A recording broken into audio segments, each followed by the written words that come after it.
Hi, my name is Robbin Miller. I am the host of Miller Chat. My guest today is Amy Ruell from Mass Association for the Blind for the Visually and Impaired. Did I say that correctly, Amy? Close. Massachusetts Association for the Blind and Visually Impaired. And It's a visually impaired. mouthful. Yes, It's a mouthful.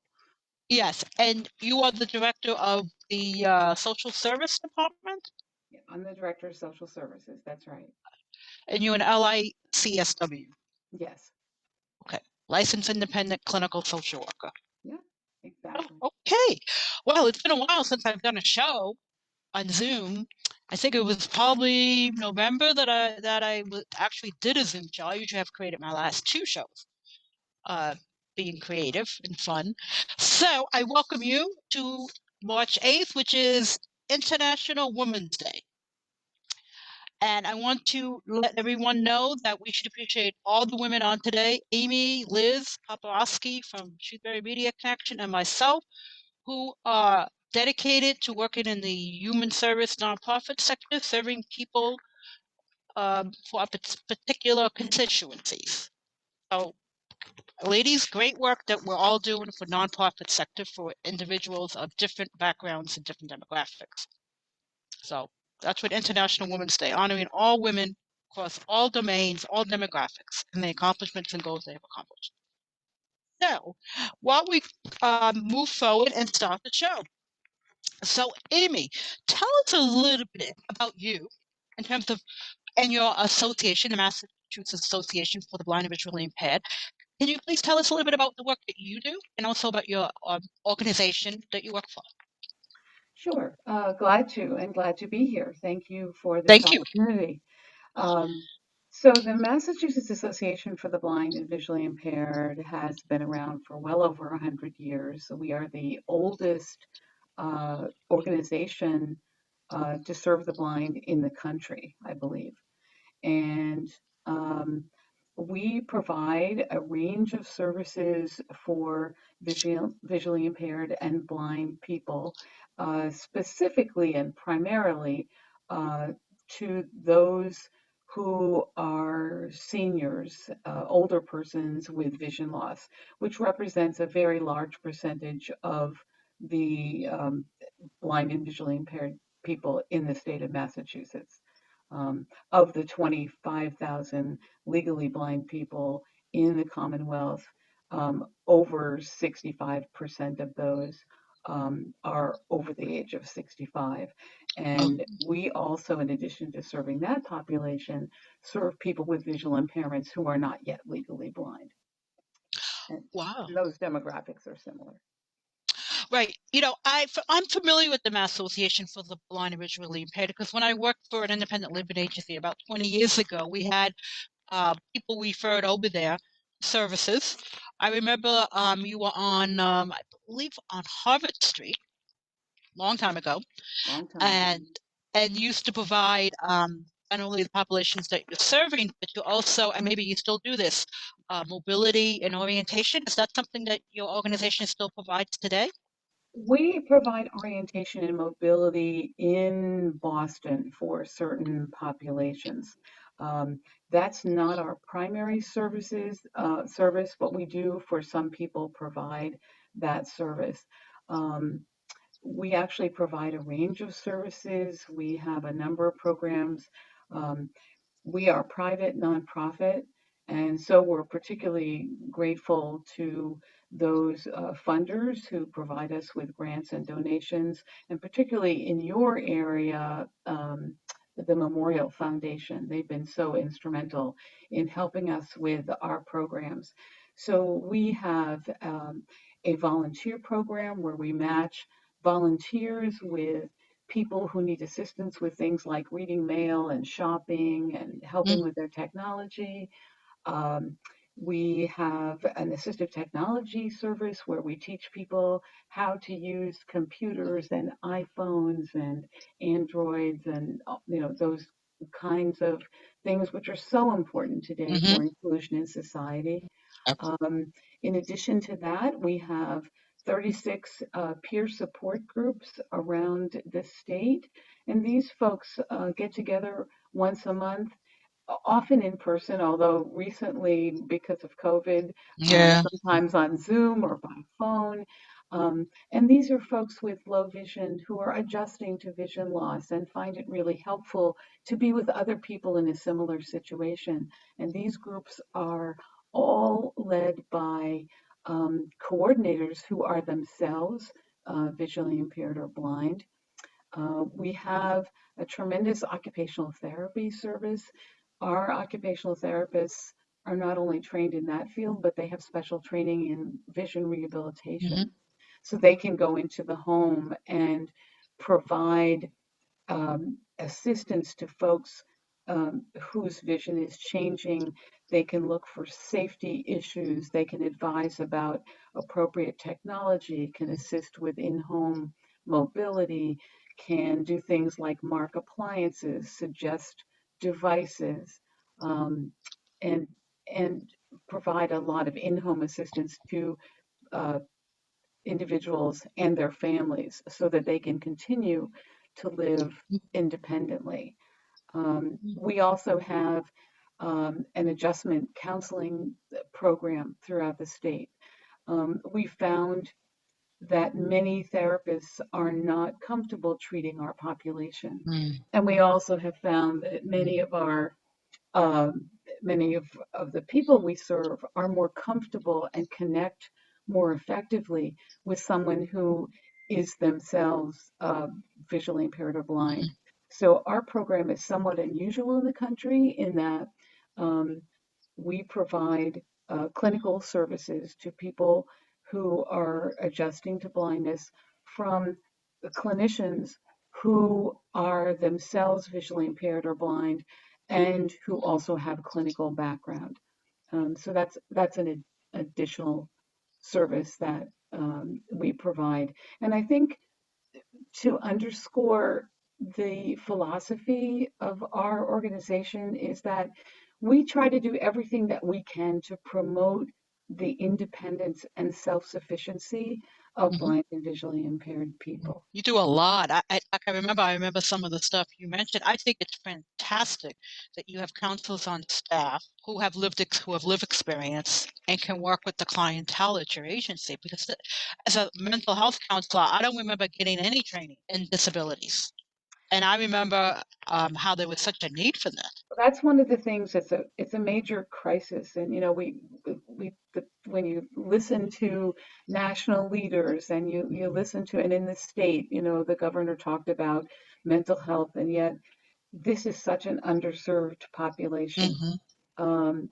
and I think that this is why we started this program. It's why we make sure that our peer support groups are led by people with visual impairment and blindness. Because one of the things I found, I am totally blind, and I have not had to adjust to anything because I've been this way all my life. And I've never been in a position before where when I walked into a room and people found out I was blind, that people would get so excited. And I think it's because for so many people, they get a diagnosis of visual impairment and they don't know what to do. Many doctors do not give them much hope, don't tell them about resources. Hmm. And the stereotypic images of what people have Yep. about sight loss and blindness are so prevalent and negative, so Hmm. that many people get very depressed and anxious. And so they really need to be connected to resources and to other people who have lived through it and who still lead full and independent lives. And that's really what we try to promote as much as possible. Well, I thank you for sharing that. I absolutely agree because in my mental health training, it was all negative, and a lot of my colleagues had the pity, sympathy type of modality and Right. not the independent living. I worked the Center for Living and Working 20 years ago, and I was trained the stereotypical mythological uh, way of my upbringing. And unfortunately, I didn't have that education. I was completely, I'm going to say this right on camera, I was completely ignorant as a counselor when I joined Center for Living and Working as an independent living agency, and I was so grateful that they educated me on the positive ways that all people with disabilities live their life. They're not heroes. They're just like anyone else, you and me.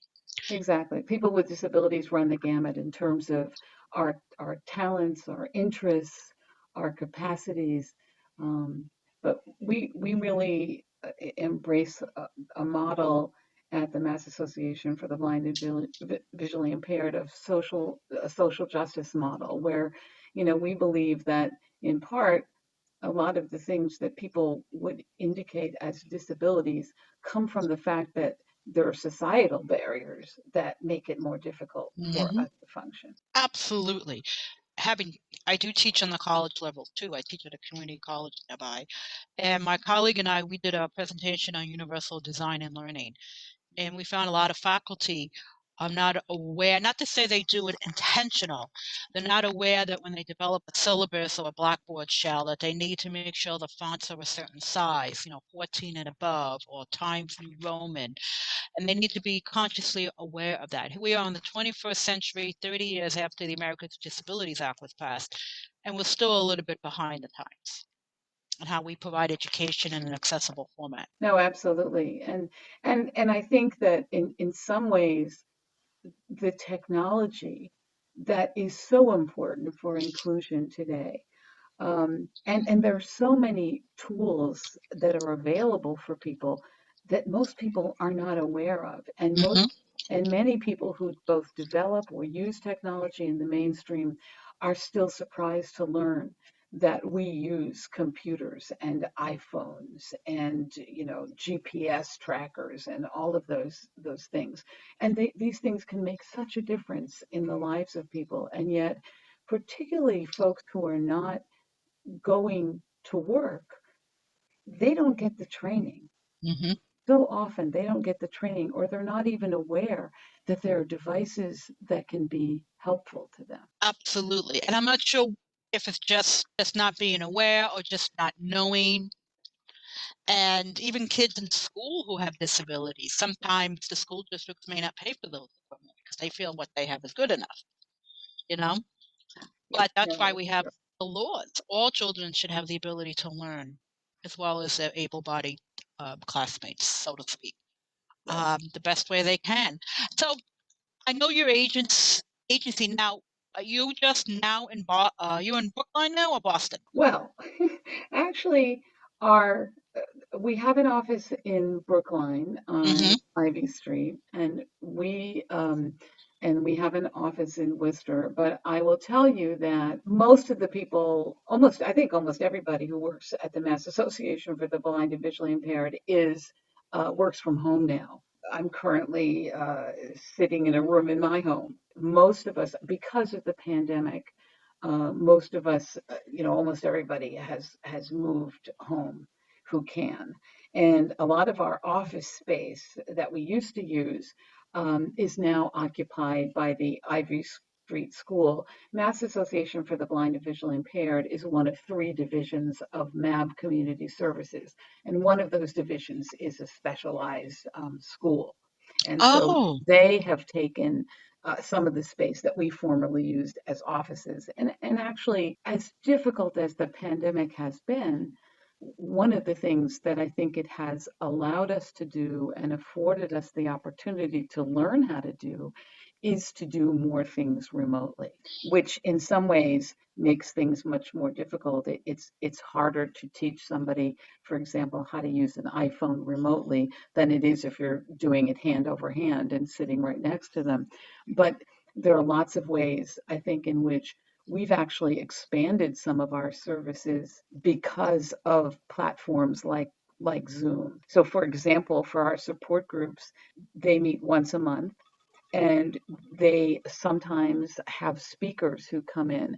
And we've always had local speakers, Mm-hmm. but because of the pandemic and because we switched within a week from when the pandemic started from in-person meetings to a lot of virtual meetings, we now can invite speakers from around the country to join us on Zoom or by Mm-hmm. phone. That is really awesome. Well, with COVID, we're still in it. Yeah, Whether we have a new variant or not, who knows? yeah, There's been a lot of, unfortunately, the negative and death, but there's also been a lot of learning on your feet, positives too. yeah. No, I think if we can retain the positives as we try to go back to a new normal, whatever that is, Yeah, I think that's going to be beneficial for all of us. I do think, though, there are still a lot of challenges. Just as a quick example, the new tests that you can now order and to use at home to test for COVID, none of them is accessible. I know there's small print. Well, they're not accessible, and there is no way for a person who's blind or visually impaired to read the directions, Hmm. take the I test, know. and then return it. So, and there are a lot of people who are blind or visually impaired who have other disabilities and other challenges and who are immunocompromised. And our executive director, Sassy Outwater Wright, was actually on NPR talking about the difficulties that are inherent when you do not have accessible tests at your disposal. Mm. We've gotten some good news about that recently, in that due to some advocacy, um, the White House has started to take notice, and they say they're working with manufacturers to improve accessibility. Um, but I think during COVID, the challenges that people with disabilities face have been compounded. Um, we try to be pretty creative. We've done contactless shopping. We've had volunteers literally take mail out of people's mailboxes, Hmm. read it to them over the phone in their Hmm. car, and then return the mail to the mailbox. So we've been pretty creative about how we've tried to help people. But there are challenges. I totally agree with you. The thing is that we are a uh, reactive as opposed to a proactive society. When I worked at CLW, we always talked about a worst case scenario, about what to do if something happens. Nobody wanted to talk about it, Exactly. And then when Hurricane Katrina hit, and I was on the state board, I was on a subcommittee for sheltering Mhm. by the state. I think, I don't know what it was, Board of Health or something. Yeah. Um, finally there was an action plan in place. It was called persons with persons requiring additional assistance. That was the name of the committee. Mhm. There was a plan all in place as of 2006. COVID hit. Nobody bothered to open up the book. Right. Exactly. Yeah, well, it's the structures, like racism. It's those structures on top that you have to dismantle and redo again. You know what I mean? That's really what it's all about. Yeah, and I think one of the most important things that we try to instill in the participants in our programs are is the importance of advocacy and self-advocacy. Hmm. I think it's really difficult for a lot of people. First of all, particularly if they're older, and then if they have a disability, to feel heard and to feel understood and to Hmm. feel empowered to actually speak up and tell people what they need. And yet Hmm. that's exactly what is required. Um, and so I think part of what we do is to try to help people to advocate for themselves, to tell their families, their friends, the people that work with them, what it is that they need and how they can best be helpful, and to help um, to make people aware of what the needs are, because so many people who have not had any exposure, or who have the same stereotypic ideas that Hmm. that you and I were trained on originally, um, that they need to be taught. Yes, they need to self-advocate, but there's a lot of fear, especially like you said, seniors and over. I'm optimistic I'm Generation X, that the generation below me or below us, the millennials and the Gen Zs, I think they're going to take a different stance with that. I'm optimistic that they would be more vocal. Yeah, I'm optimistic. I I'm hope so. cautiously Yeah, optimistic. I think I hope so. And I think that I think we are seeing greater strides in accessibility Hmm. and in inclusion than we did. Yes. Um, I think sometimes people overestimate how much the laws can help because there are a lot of things that are not covered by law specifically. Um, or that Mm. the laws can be interpreted in numerous ways. So that the laws are not the answer to everything. But I do think there is some increased awareness of the need to at least consider the needs of people with various capacities and challenges. I agree. One of the questions I have, we have less than 10 minutes. That's how fast it's going. And let's talk about social justice issues, like in particular, employment, housing, healthcare. Which one would you like to focus on? Oh boy, we need 20 hours. Yes. Um, so, you know, th- there are so there. I'll try to do a little bit of each, but I think healthcare is one of the greatest concerns that I have Mm, because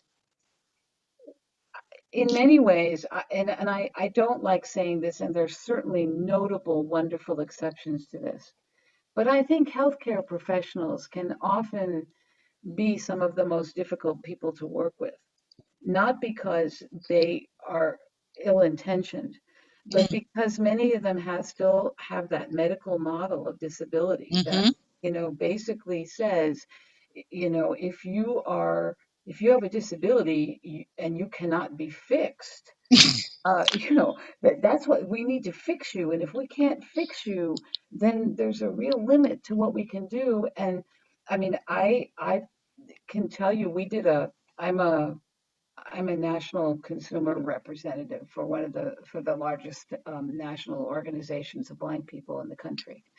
And in our state affiliate, we did a survey several years ago, and we asked people about their experiences in healthcare. And the the responses we got were replete with stories of people who were not listened to, people who were not given any kind of accessible information, Mm-hmm. people who were discounted, where if they came in for some kind of treatment, the professionals didn't speak to them, they spoke to their family, or they presented Mm-hmm. them with inaccessible forms and, or would say, why don't you have somebody with you? Oh, Um, you terrible. know, it is, I can tell you, I am a relatively competent, articulate person. And yet, as recently as 2 months ago, when I went into the hospital to prepare for a procedure, I was asked if I was capable of undressing myself. And Man, wow. that's the level, I think, of Mm, ignorance that occurs. Um, mm, and I think seniors in particular are vulnerable to this, and particularly seniors who are not accustomed to advocating or perhaps are not even sure exactly how to determine what they need. Um, yes. it's I mean, that's healthcare in a nutshell. Housing, um, one of the things, we're very egalitarian at MABVI. So it doesn't matter what position you can be in. So if the phone needs to be answered or somebody needs to be called, any one of us will do it.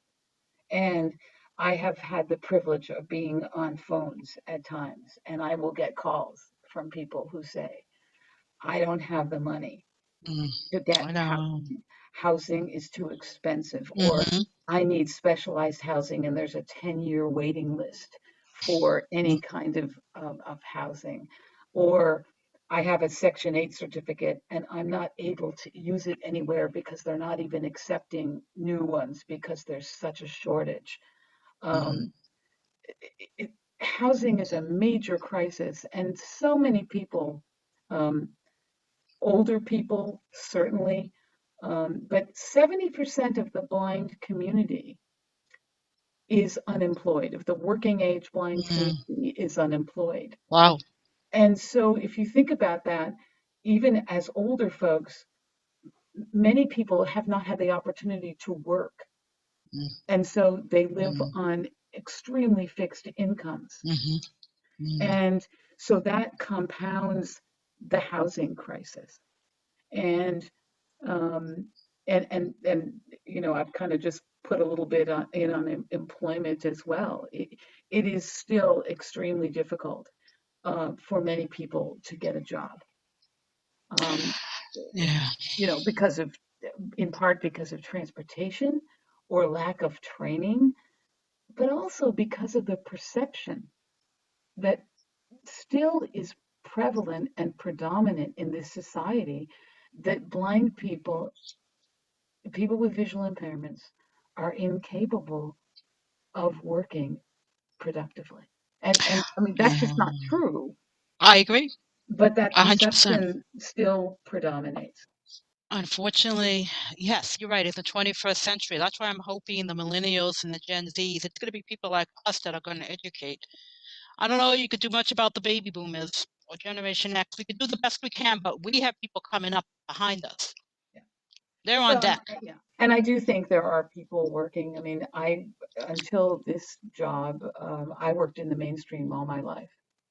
Um, and so, and there is increasing awareness and there is increasing advocacy that's going on around, ensuring accessibility and demanding that things be made accessible from the ground up. A part of what we have to do is teach our technology professionals that it's easier to make something accessible at the outset than it is to retrofit it later. Right, absolutely. But that happens sometimes. We have to go back to the drawing board, and it's sometimes it's expensive. Right, exactly. All the time. I know an advocate, let him rest in peace, he said, if you do it right the first time, you don't have to worry about the increased cost the second time when you screw up. He passed away 20 years ago, but I remember he Uh, always said that. He was very blunt yeah, yeah. as an advocate. Well, we have another minute or so. So do you want to announce your agency's website or anything that people need to know? Sure. So first of all, I'd be happy to give out my phone number and my email address if that's helpful. Yes, no, Um, yes. my phone number, my direct line is 857-262-1993. And my email is ARUELL at MAB community.org. Wow. Well, thank you so much for coming on. I appreciate your flexibility. We're going to go on last month, but something came up while I wasn't able to do it, but now I'm very happy that I was able to do it today. Of all the days this month, Women's International Day, March 8th, 2022. Absolutely. Woman power. Yes, all of us here. Well, this has been another episode of Miller Chat. I want to uh, thank Amy Ruell from Mass Association for the Blind Blind and Visually Impaired. She's the director of social services. Her information has been posted. And thank you very much for coming on. Thank you Thank very you much, very much Amy. for the opportunity. It's been a pleasure. Oh, thank you. Well, have a great day, everyone. Bye bye.